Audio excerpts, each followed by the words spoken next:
PLTP SG, duly conducted by Bosta Security Training Center Incorporated, headed by Colonel Escobar.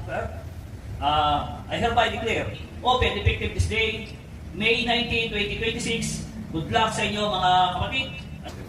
Please, take your seat. Opo! No! Sir, thank you, sir.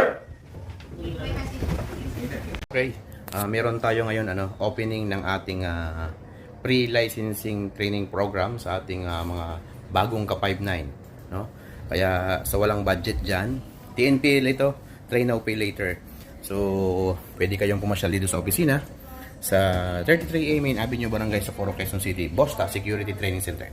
Tara, silipin natin ang ating mga bagong ka-59.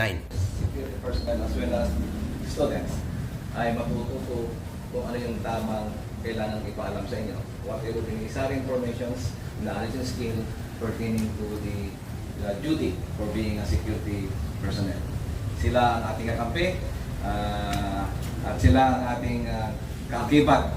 Aside from the training, after the training, sila rin ang magsusupervise during your tour of duty. So, ang SOSYA ang kasama natin the entirety of your journey in the security industry.